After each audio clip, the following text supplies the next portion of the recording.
What up, what up, what up? Welcome back to Lockdown Universe, home of the bizarre, peculiar, and unheard of stories of UFO legend and paranormal lore. Welcome back. Welcome back.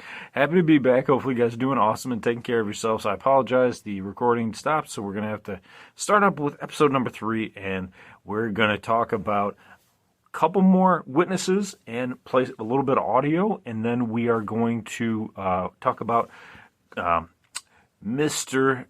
Ben's grandfather. He is great, but he's just grandfather.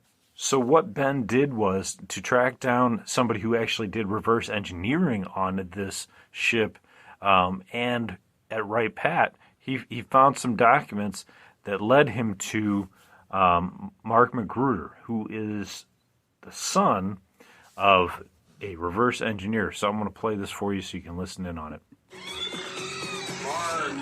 Nice to see you. Mark Magruder's father, Mac, worked for the Air Force Special Projects Division. Before he died in 1997, he told his son everything he saw and did as a back engineer working with alien craft. Your dad was a World War II hero. He's well respected. Mark, when did you first learn about this other career life that your father had? He ended up going to his grave with so much information, and it turns out he was involved the whole time on his deathbed. Unreal, My dad man. said, I have carried this terrible secret all my life. You have no idea what I've seen and done. In 1947, my dad was invited to Wright-Patterson. Imagine this. And they went into the hangar.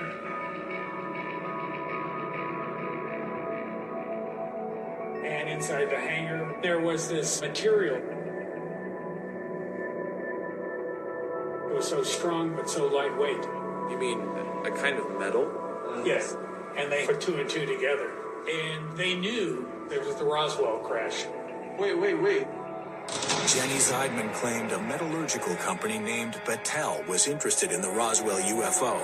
Could this be the material they were analyzing? See, this is the stuff that Eisenhower was talking about. He was saying, hey, guys, watch out for the military-industrial complex. These guys are going to be taking over the world, and you're not even going to know about it. Now, this next document is pretty interesting, too, because they talk about how once they found all this stuff, they decided to have some debriefings about how to defend against an alien attack. There's people that would say that this didn't happen, and I've got the proof that it did. I have the declassified Air War College study. Mark, this is April 48, so this was just, 8 months after the Roswell crash? Yes. We have witnesses who saw the Kecksburg debris being transported to Wright-Patterson. Yep. But with your father's credentials and here physical proof that your father was there, this is huge. It verifies that the UFO crash material was at Wright-Patterson from the Roswell debris. Yeah, that's correct. So I could see this was classified at one time. The documents Mark inherited from his father are a treasure trove of information regarding the activity at Wright-Patterson. Treasure trove. They have words like Egyptian. Shocking. Wait a second, what is it? A lecture in room number 1, Alien Enemy Control and Related Problems? They labeled this in the agenda. Oh, we're going to talk about alien control today. And the fact that we could verify this is from a Freedom of Information request directly from the DOD. Mark, this is just incredible. See? That's what blows my mind, man, is that, this stuff is out there. Somebody's got it. Somebody has it at their house. They're chilling with the dogs. They're drinking coffee. And the shit's just sitting at their house, just like all them emails at Hillary Clinton's computer, just like all the stuff that Trump was hiding, all the stuff that everybody has. They have all these guys have all this classified material, man. Everybody, I don't care if you're Republican or Democrat or work for the black government or dark government or secret government, man. People got this shit just hanging out at their house, and we should know at least a little bit about it, and they're keeping it hush hush. It's pissed me off. It's information that nobody really knew was out there, and there's some interesting things people are hiding that it. are revealed. After decades of silence, Mac finally told his son what he witnessed on that haunting trip to Wright-Patterson. They went into the hangar, and inside the hangar was all of the things that were definitely alien, not from this world. What materials exactly did he see? They had really lightweight pieces of beams that had what looked like hieroglyphics on them. The alien material and hieroglyphic etchings are similar to those described by the witnesses of the Kecksburg and Roswell crashes, as well as by abductees who claimed they were taken aboard UFOs. Isn't that interesting? So we have not only two totally separate parts of the planet, right? You have Kecksburg, Pennsylvania, and you got Roswell, New Mexico. I mean, you couldn't be farther apart. And then you also have people who were abducted that say that the same symbols are there. And then you have people that are on the other side of the world that are like Jim Peniston and Burroughs, who were Air Force security forces who saw that triangular ship that landed at the Rendlesham Forest that had hieroglyphic-like writing on it too. Is this all the same language, or is it are these different alien species all the way around? Why are some of them in triangular-like craft that seem to be only big enough for one or two people? Not talking about the big ones. I'm talking about this was a small craft. It was only like 9 feet long. And then you have this acorn craft with hieroglyphic-like writing, and then you have, other much larger craft where abductees are taken up in that have this hieroglyphic-like writing.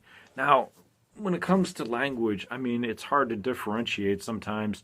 If you were an alien and you came and you got, maybe humans were abducting aliens, and one was from America and another ship was from Russia, you might say, oh, well, they had like these like swirly like, letters that, that looked similar. But if you look at ours and the Russians, to an alien, it might seem similar. But to us, it's clearly different. It's clearly a different alphabet altogether, much less, just a language. So it could be that these are still different types of aliens in general, or they could be the same. Fascinating stuff here. So now we're finally getting down to Ben Hansen's grandfather, Merlin Hansen, who worked for a secret part of the government, who stated that his job was, like a computer engineer and that kind of thing. And he stated that he would not be able to be contacted other than one particular phone number, and he'd have to leave a message, and then he'd have to get back to him. So there's no direct way to get to him because the government wanted to compartmentalize everybody and keep everybody quiet. But I'm going to play you what his father, Ben's father, tells him about his grandfather, Merlin, who I believe worked at Wright-Patterson as well.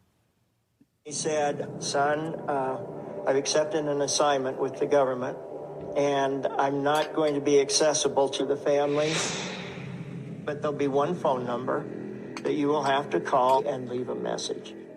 And I'll try to communicate when I can. What was the first time you realized that this assignment was taking place? And it started to unfold in 65. 65? Did he tell you where he was going? Wright-Patterson Air Force Base. Wright-Patterson Air Force Base. Ben's grandfather was an industrial engineer and computer scientist who was sent to Wright-Patterson to install an early computing system. Is it possible he saw the reverse engineering of the Roswell and Kecksburg UFOs firsthand? Who better than a computer expert to get their hands on this brand new piece of equipment and work on it, right? They need an engineer. A computer engineer would be helpful, wouldn't it? And it's pretty interesting because check this out. He starts putting the pieces together. Chronology and confirmed dates that he was gone. Here are letters to the motor lodge. So this is you writing him. Right. I'd let him know how the family was, how mom's health was. I wasn't sure if Grandpa had actually told you, which specific times he was going to Wright-Patterson or somewhere else, but here we have exact dates. So let's look at the timeline that you've put together. Check this out. Wait a second. December 9th and 10th of 65, that weekend. Are you sure about that? Absolutely positive. You know what happened December 9th of 65? Kecksburg, Pennsylvania, UFO crash. Bam, motherfucker. Where was he at? He was going off to Wright Pat. That's right. He was going to go check out this Kecksburg UFO. Why would they call him up and say, hey, we need your ass to show up over at Wright Pat?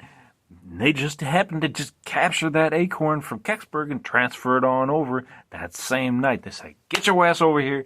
We want you here by tomorrow so that we can check this out, do our testing, and do it fast. Bam. Ben Hansen is investigating what happened to the debris of the Roswell and Kecksburg UFOs after they crashed. He is convinced that they were taken to Wright-Patterson Air Force Base. They used to do that. Now they're not even taking them to Wright-Pat anymore. They're taking them to someplace else because Wright-Pat got outed. So now they have like S4 and S2, and they have other bases now too, man. You pull up to a house, and you get into that house, and there's an elevator in there. That elevator takes you down, takes you to a maglev train. You jump in that maglev train, and that maglev train takes you miles out to another base that's underground, and nobody ever knows about it.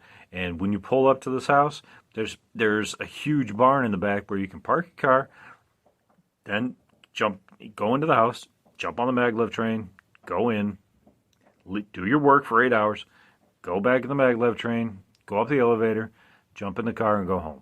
That's what they got now. So you're never going to know where these bases are because they're all underground now, deep underground military bases. So what's really cool in the show is that they look through all of these dates that their dad, his grandfather, had to leave, and they piece them together with all of these different alien crashes, the different flaps that happened in Montana and down south in the southern states, and that's exactly when his grandfather was gone, and he was called out to go on these trips. It's really fascinating. But anyway, the last point I wanted to make for his father states that he called his father, the grandfather, on that one secure line when the grandmother was in the hospital and she was dying. And this is what they got. Grandma was in the hospital. Yes. At the time, the doctor said, you better get in touch with your dad. So I called and left a message. Please get in touch with me. So what you're telling me is when your mom, Grandma, was at the point of death in March of 66, that he couldn't even come home from what he was doing to come back to his own wife. No. You're talking about somebody who, on paper, Grandpa is a technical engineer who maintains the computer systems. And so what's happening in Wright-Patterson then is something so important, he can't even come back to take care of Grandma who's dying. Yeah, he came home and I pushed him on what was so important, and he avoided me. That was it. I knew that something else had been happening all along, and I could never get him to talk to me about it until the night of September 4, 1996. We're at the Salt Lake Regional Medical Center. He's dying, and I'm the only one with him. And then, out of nowhere, I'm holding his hand, and he said, Dave, we're not alone. We're not alone. And I knew what he was talking about. I squeezed his hand, and I said, thanks, Pop.